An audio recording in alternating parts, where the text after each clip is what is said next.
Now, as many of you know, we do have a brand new council in Richmond County, including a brand new warden and deputy warden. All 5 districts elected new councillors in October's municipal elections. To talk a little more about how these elections were carried out, we're going to hear from Richmond County's Chief Returning Officer, Clair Rankin. And he's going to tell you, via his remarks to Richmond County's most recent Committee of the Whole, how the election was carried out and what lessons were learned about holding a paper election during the time of a COVID-19 pandemic. Here is Clair Rankin to tell us more right now. The election was like no other in the history of Richmond County and probably indeed the world. To hold an election during a pandemic added a new layer of preparation in order to ensure that both the voter and the election staff remained safe. With no new COVID cases coming out of Richmond County since the election, one could say that our part of the election planning was a success. But there were new protocols to follow. As you know, there was an additional staff member added at the door of every poll to sanitize the voters as they arrived. The gift of a golf pencil, which would be only used by each individual voter, was another procedure. And the in one door, out the other practice in each poll also kept social distancing protocols in place. Although it did upset some people because there is a old tradition that you have to leave the same door you come in, right? That people weren't used to that. Some of them. Other venues from the past included breaking up the polls into different venues. For instance, there used to be 3 polls in Loosedale Lions Hall. We only put 2 in there this time. There was another in Lordways. There were 3 polls last time. We broke that up this time to allow fewer people in the halls. We also had to make distinct lines for voters where the polls did share a hall, and only allowing so many voters in the poll where social distancing could be maintained. We were very lucky both in the advance poll days and election day that we had good weather, because it could have been quite a different story if people had to stay out in the rain because they weren't allowed in to crowd in the hall. The county employed approximately 110 people during the election. These were deputy returning officers, polling clerks, constables, and rovers. The municipality is to be thanked for raising the pay of these people from the 2008 standards, which meant that people were paid an average of $15 an hour for their time served. And it's a long day. It's a 12-hour day for the staff. They have to arrive around 7:30 to set their polls up. And even though the polls close at 7, they have to stay and break open the boxes and count every ballot and make sure everything balances before they're allowed to leave, before anybody's allowed to leave the hall, the poll. There were horror stories from the federal election that some people had worked there that didn't get out until midnight because they couldn't align the ballots with the people that voted. So we were lucky that I think the latest one that we had was the advance polls, because we had quite a turnout at the advance polls. We had over 500 in the 2 days in St. Peter's, and we had over 600 here in Arishat. So it was quite a start to a real positive election, I think. Well, I'm sure you guys would agree. And whereas the COVID pandemic ruled out door-to-door enumeration, the province came through and supplied the list from the 2017 provincial election.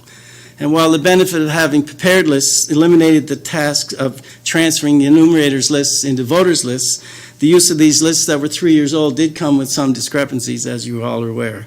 Richmond residents who had passed away since 2017 were on the list. Residents who had moved away since 2017 were on the list. And conversely, new residents to Richmond County had to be added in droves in order to be able to vote. Even one of the candidates found out that they weren't on the voters list. We added approximately 300 people to the voters list on election day, and almost the same number through you and your competitors' efforts out there going door to door or hearing from people who weren't on the list. Thus, the lists we have now are somewhat inflated, with the only additions being made during the election cycle, with few deletions taking place. So when I report on the voting percentages, please take this anomaly into consideration. Overall, there were 7,910 registered voters on election day in Richmond County, with 5,030 votes cast, for an overall participation rate of 64%. a very positive rate and one that we should all be proud of in Richmond County. We had a returning officer Zoom meeting today with the provincial people, and Port Hawkesbury had the highest percentage of turnout in the province at 77%. Now, they had a hybrid election. You could vote online or you could vote in person. And they only had one poll at the Civic Center, lots of parking, big building, everybody knew where it was. So, and it's a town. It's a small, smaller than, they're not spread out from Point Tupper to Foreshore. So anyway, the individual districts in each individual results, District 1, we had 1,599 eligible voters with 1,089 votes cast for a participation rate of 68%. District 2, we had 1,265 voters, 853 votes cast for 67%.